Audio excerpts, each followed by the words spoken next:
சீரியல்ல நேற்று எபிசோட்ல அஸ்வின் கொல்லப்பட்ட நிலையில இவங்களை எதுக்கு போய் பார்க்க போனாங்க அப்படின்ற சந்தேகம் வந்து குணசேகரனுக்கு வந்து அவரு சக்தி ஜனனி 2 பேர்கிட்டயுமே கேட்குறாரு. எதுக்கு நீங்க அவனை பார்க்க போனீங்க? அப்போ உங்ககிட்ட ஆதாரமே இல்லை, அதனால தான் அவங்க கிட்ட பார்க்க போனீங்க அப்படின்னோடனே இல்லை, வீடியோ உங்ககிட்ட தான் இருக்கு அப்படின்னு ஜனனி தில்லா பதில் சொல்றாங்க. அப்போ வீடியோ உங்ககிட்ட இருந்ததுன்னா அந்த வீடியோவில் என்ன இருந்துச்சு சொல்லு அப்படின்னோடனே ஜனனி வந்து எல்லா விஷயத்தையும் புட்டு புட்டு வைக்கிறாங்க. அதோட அமைதி ஆயிடுறாரு. ஒருவேளை இவங்ககிட்ட தான் வீடியோ இருக்கு அப்படின்ற மாதிரி நினைச்சிட்டு அமைதி ஆறாரு.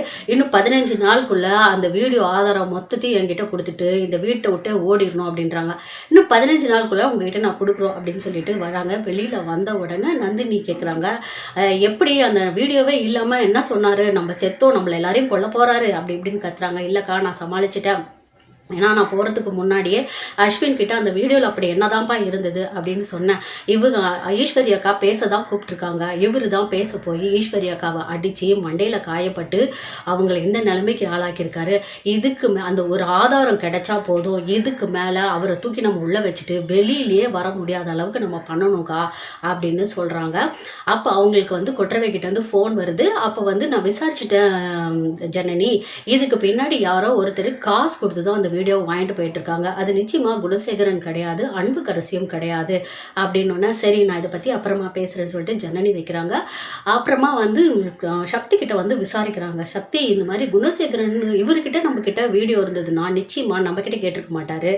அன்புக்கரசியும் இப்போ அந்த வீடியோ வாங்குற நிலைமையில இல்லை, ஜெயிலில் இருக்காங்க. அப்படி இருக்கும்போது 3ஆவதா ஒரு ஆளுக்கு இந்த வீடியோ தேவைப்படுதுன்னா அது யாருக்கா இருக்கும் அப்படின்னு சொல்லும்போது தான் ஜனனிக்கு வந்து அந்த கடிதத்தோட ஞாபகம் வருது. சக்தி நிஜமா நீ வந்து ராமேஸ்வரத்துக்கு போனேன்னா இதோட க்ளூ ஏதாவது நிச்சயமாக கிடைக்கும். அவங்க ஒருத்தர் தான் குணசேகரன் அவரை பழி வாங்கிறதுக்காக காத்துட்ருக்காங்க. ஒருவேளை அவங்க கூட இந்த வீடியோவை வாங்கி இருக்கலாம். அதனால நீ வந்து ராமேஸ்வரத்துக்கு போய் என்ன எது விசாரி அப்படின்ற மாதிரி சொல்கிறாங்க.